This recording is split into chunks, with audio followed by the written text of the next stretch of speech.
Imagine waking up one morning to find that every assumption you had about the safety of the US banking system was wrong. Imagine learning that the banks you rely on, the ones that hold your paychecks, your savings, your retirement, are quietly running out of something more important than profits, more important than capital, more important than short-term earnings reports.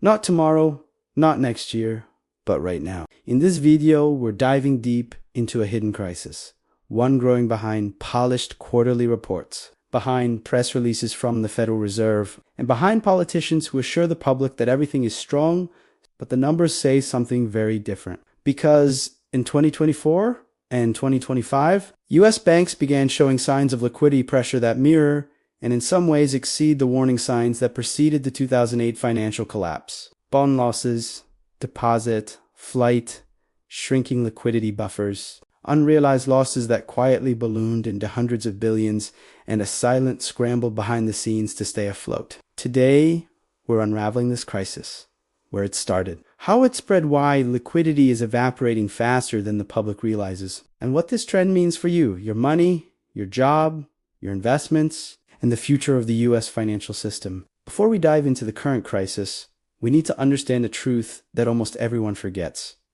Banks fail because they run out of liquidity. Silicon Valley Bank didn't collapse because it was losing billions. It collapsed because it couldn't meet withdrawal requests fast enough. Washington Mutual didn't fail because it wasn't profitable. It failed because depositors lost confidence and pulled their money out. Not everyone will want their money back at the same time. But what happens when that assumption breaks? To understand how we got here, we rewind to the years after the 2008 crisis, a crisis built on bad loans, fixed by massive money printing, and prolonged by artificially low interest rates. The Federal Reserve kept rates at zero for nearly a decade. Banks got comfortable. They loaded up on long-dated bonds. They assumed inflation would never return. They assumed interest rates would stay low forever. They were wrong. And that mistake created the liquidity time bomb we face today. But there's a twist, because the current crisis isn't only about bonds or interest rates. It's also about the changing behavior of savers, the rise of money market funds, the digital speed of withdrawals, and the silent shift of trillions of dollars out of the banking system without a single news headline. Our story begins with inflation. In 2021, the US government printed more money than in any other period in modern history. Stimulus checks, unemployment boosts, business loans, and emergency spending poured trillions into the economy. Suddenly, banks were drowning in deposits over $4 trillion more than they knew what to do with. So what did they do? They bought bonds, safe, government-backed US treasuries, long-term mortgage-backed securities, high-quality assets considered risk-free, but these assets had a flaw. They were issued at extremely low interest rates. When inflation exploded in 2022, the Fed raised rates at the fastest pace in 40 years. This caused something catastrophic inside the banking system. Bond prices collapsed, and yet banks were still holding trillions of them. The losses were enormous, but not realized, not public, not immediate. On paper, banks looked stable. In reality, they were sitting on hundreds of billions in red ink that they hoped no one would notice.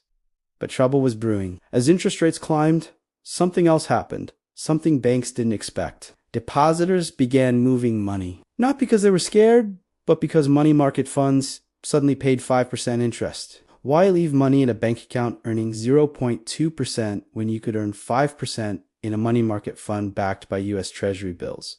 Trillions quietly flowed into money markets. This was the moment the liquidity crisis began. Bank liquidity ratios started shrinking. Borrowing from the Federal Home Loan banks surged.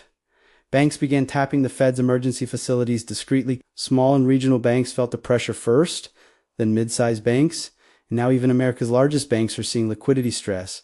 Every crisis has a breaking point, a moment where invisible weaknesses become impossible to hide. For US banks, that breaking point came in 3 waves. The first wave was the Silicon Valley Bank collapse. SVB proved one thing. A bank can look perfectly healthy until the moment it was the fastest bank run in US history.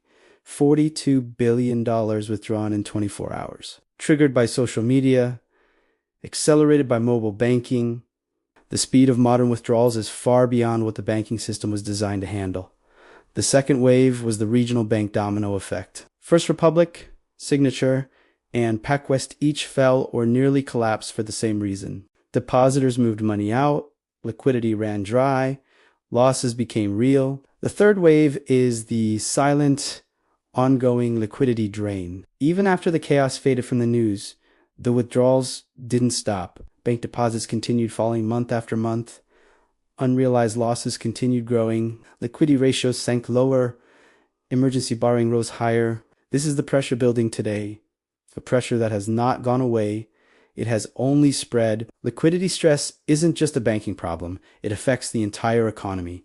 When banks run low on liquidity, they lend less. Fewer mortgages, fewer business loans, fewer credit lines, slower economic growth. This is why small businesses are struggling, not because demand is low, but because lending has become restricted. Low liquidity also means higher borrowing costs. Interest rates stay elevated, debt becomes harder to refinance, and defaults rise. Housing becomes even more unaffordable. Even rumors of instability cause deposit flight, and when confidence falls, liquidity evaporates faster and a self-fulfilling cycle begins. A liquidity crunch can spread quickly to money markets. Bond markets, corporate lending, commercial real estate, tech funding, venture capital, and private equity. Everything depends on liquidity, and when it dries up, markets crack. The Federal Reserve attempted multiple fixes: raising interest rates, quantitative tightening, emergency lending facilities, the Bank Term Funding Program, and liquidity injections via repo operations. But each of these solutions has a problem. Raising rates killed bond values. QT pulled liquidity out of the system. Emergency facilities treat symptoms, not causes. BTFP expired, but the underlying losses remain. Repo operations are temporary band-aids. The Hale issue, the mismatch between bank assets and deposit behavior, remains unresolved. Banks built their balance sheets for a world that no longer exists, a world of low rates, stable deposits, and slow withdrawal speeds. The current crisis echoes several past collapses. In 2008, the problem was toxic mortgage debt. In 2024 to 2025, it's toxic long-term bond losses. The savings and loan crisis collapsed because interest rates rose and crushed their portfolios, an almost identical scenario. The 2023 regional bank run exposed vulnerabilities like fast withdrawals, concentrated deposits, bond losses, and liquidity collapse. Nothing has been fixed, only delayed. Even the patterns of 1929 to 1931 repeat. Not speculative bubbles, but liquidity shortages and bank failures caused by collapsing confidence. The system is vulnerable in the same way. There are three key takeaways. First, banks fail from liquidity loss, not earnings loss. The biggest danger isn't profitability, it's deposit flight. Second, the banking system was built for slow withdrawals, not digital bank runs. Technology outpaced regulation, and the system isn't ready for modern speed. Third, liquidity pressure leads to credit contraction, which leads to recession. This trend impacts everyone: home buyers, businesses, investors, workers, and retirees. A liquidity crisis is not a banking issue, it's an economic issue. We're living in a moment of quiet tension. Banks appear stable, but beneath the surface, liquidity is evaporating. Unrealized losses are massive. Deposit outflows are accelerating, and the financial system is more fragile than most realize. The crisis is not loud, it's not explosive, it's not dramatic. It's slow, silent, systemic, and still growing. The question is not whether the system can survive the pressure. The real question is, how long until the public notices? If you found this breakdown helpful, if you want more deep dives into hidden financial risks, and if you want to stay ahead of the curve instead of reacting after the headlines, make sure you like this video, subscribe to the channel, turn on notifications, and comment your thoughts. I read every one. The financial world is changing faster than ever, and staying informed is your greatest advantage.